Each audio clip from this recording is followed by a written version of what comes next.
Let me tell you about the midwives who spoke truth to power.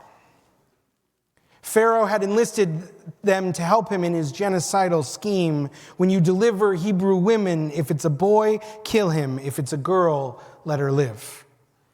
But these two women, Shiphrah and Puah, refused.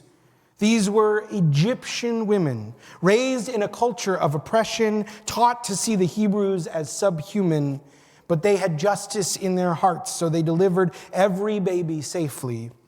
Soon they were called before a furious Pharaoh to answer for their actions, and they looked him in the face and they said, "The Hebrew women are not like the Egyptian women. They are vigorous. Before we can even get to them, they have given birth." They lied to him, right to his face, to the most powerful man in the entire world. Shiphrah and Puah knew what was right, and they refused to participate in an oppressive system. I marvel at their courage. Now let me tell you about the shepherd who spoke truth to power. Amos was a shepherd in the southern kingdom of Judah. He lived a humble life. One day he was tending his flock, and the voice of God came to him and told him to go to the northern kingdom of Israel and declare God's anger. The north was a land of opulence. Abraham Joshua Heschel writes that there was pride and plenty in the land, elegance in the cities, and might in the palaces. The rich had their summer and winter palaces adorned with costly ivory. They had gorgeous couches on which they could recline at their scrumptious feasts. At the same time, there was no justice in the land. The poor were afflicted, exploited, and sold into slavery, and the judges were corrupt. God called Amos to prophecy against this culture of inequality and injustice. He stood on a hill before the wealthy and the powerful, who saw themselves as righteous, who thought that God's blessing was their birthright. "No," says Amos, "if you are waiting all Shabbat just so that you can get back to building your wealth and dehumanizing the poor on Saturday evening, if you fast on Yom Kippur while at home your weights and measures are not fair such that you steal from the vulnerable, then God hates your festivals and despises your assemblies. God says, I will not accept your sacrifices. Spare me the sound of your hymns, but let justice well up like waters, righteousness like a mighty stream." 2,700 years later, another preacher would stand on the steps of the Lincoln Memorial and echo Amos's words. Amos spoke in a world of staggering inequality and economic injustice, and King called upon these words to speak his own truth to power. Where does one learn the courage and conviction of the midwives and the shepherd and the preacher? Does it come from inside us? Are we like Shiphrah and Puah, who felt an inexplicable call to do what is right? Or is the call external, like Amos, who received his vision from on high? The Malbim says it's both. And he gets that from the phrase, "Let justice well up like waters, righteousness like a mighty stream." He writes, justice is implanted within the mindset of every human being. Humans seek justice by their very nature. It is an essential ingredient in the sustainability of every moral society. Therefore, justice is compared to a well of water whose source is internal but whose impact on the surroundings is incredible. Likewise, the source of justice is within each of us, and we are meant to radiate that justice outward. The Malbim contrasts this with righteousness, which he says has an external source. We learn righteousness through our experiences and our relationships with the divine. He writes, this is similar to a stream whose waters are not internal, but rather gather there from the mountains and other external sources.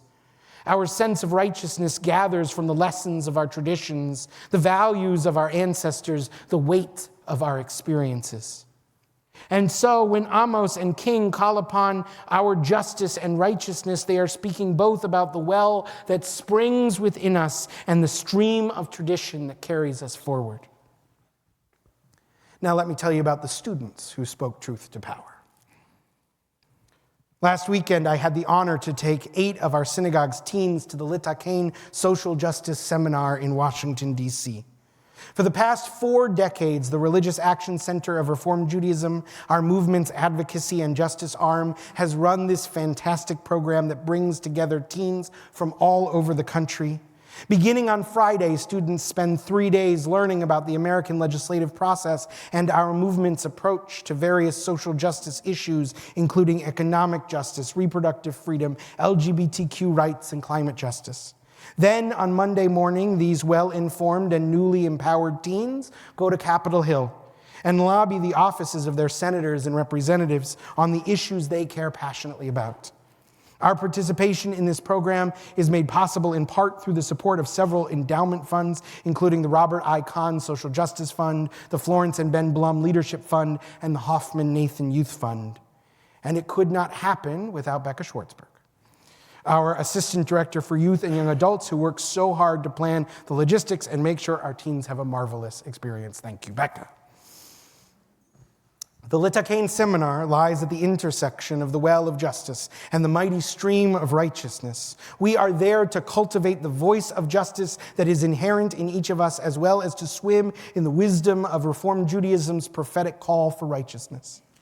When the teens go to lobby their congressional offices, they read speeches they've written that use the wisdom of their own experiences and the power of ancient texts to advocate for a vision of the sweet land of liberty towards which our nation continues to strive.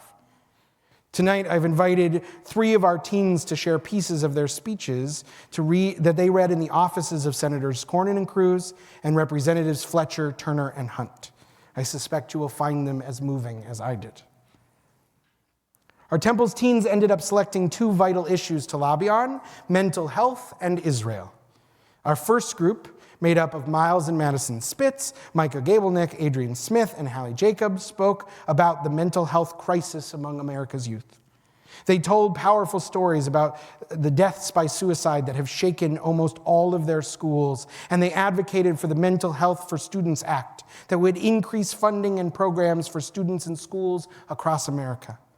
They also spoke about combating stigma and the need to see mental and physical wellness as equally important. Adrian Smith will share a few words from that speech. As Jews, we recognize the increasingly prevalent issue of mental health and illness across all ages in America, especially teenagers. Judaism teaches that mental health and physical health are equal in importance. In the traditional Misha Barach, the prayer for healing, we pray for a refuah shlema, a complete recovery. This prayer includes the words refuah hanefesh, refuah hagu, which means a healing of the body and spirit.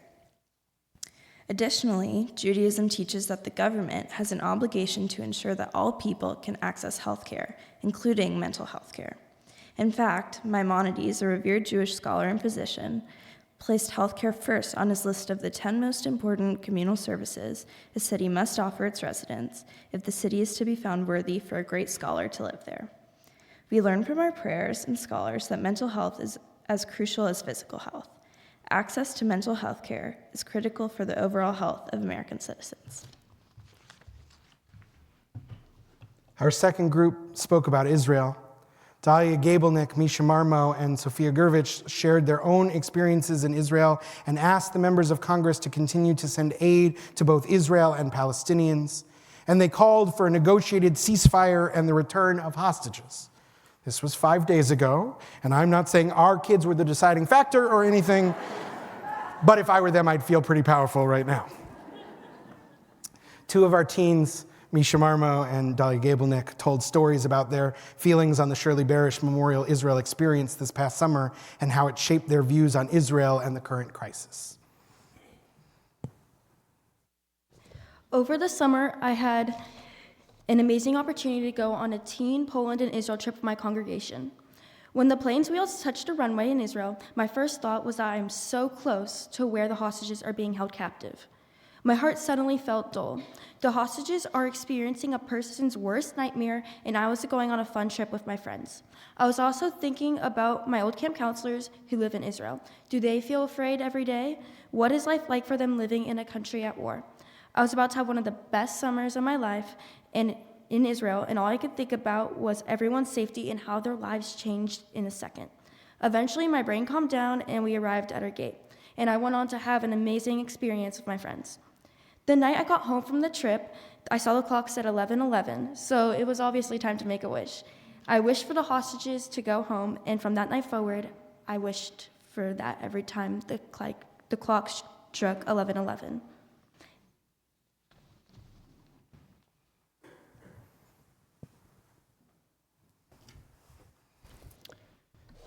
This summer, I had the privilege of visiting Israel in the wake of October 7th with my religious school classmates from our congregation. We focused a lot on the trip on volunteering and trying our best to help support Israeli communities. One day, we were volunteering near the Gaza border, sorting donated clothing when I saw an elderly man struggling to carry a platter of watermelon. I went over to help him because it looked like he needed a hand. We got to talking, and off the bat, I was shocked with his openness and vulnerability. He was an elementary school teacher who saw Israeli children before and after the events of October 7th. He described the faces of 9-year-olds, 8-year-olds, even 6-year-olds who had watched their parents murdered in front of them. He shared how PTSD affected these children as well as himself. Children shuddered at alarms, were uninterested in playing with each other, and had lost all sense of the childhood that they had had no time to cherish. Because of the language barrier, he struggled to verbalize this, but his urgency to connect with me and convey his message superseded any language differences. What shook me the most was this kind man repeating the words, "We are not okay. We are not okay." I feel as though my relationship with Israel was shaped by those words. I cannot imagine what those Israeli children have experienced. I feel now we must do everything we can to protect those Israeli children, while at the same time guaranteeing Palestinian children will not share that pain. Thank you. I see some of our younger students in the room tonight, so I just want to point out this is the 11th grade trip that you will have the opportunity to go on in a couple of years. 6, I think, of the 8 students who participated in our trip are here tonight, and I want to invite you, please, to rise. I want to thank you for your commitments.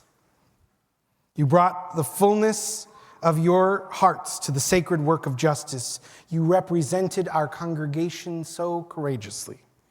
And you spoke truth to power by sharing your stories and your truth.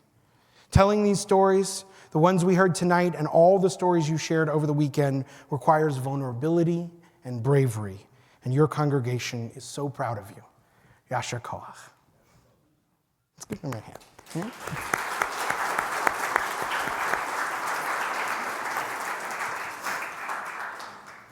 At the Litakane seminar, there was a refrain repeated over and over, a theme song, if you will, for finding the courage to speak truth to power.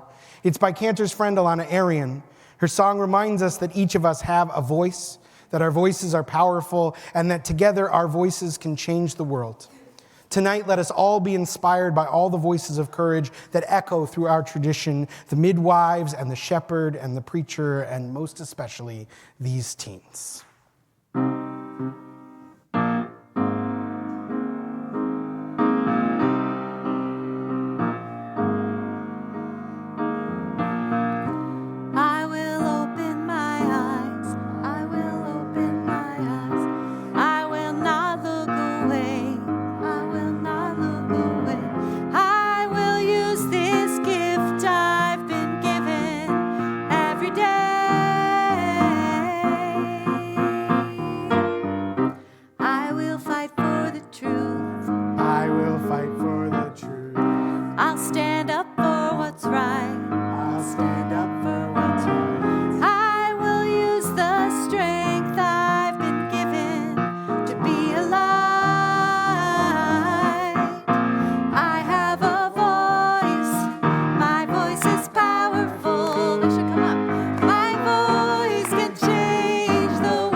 Change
I think we've learned it's way more nerve-wracking to be called up in front of your congregation than to like speak to Senator Cornyn's office. But, thank you guys.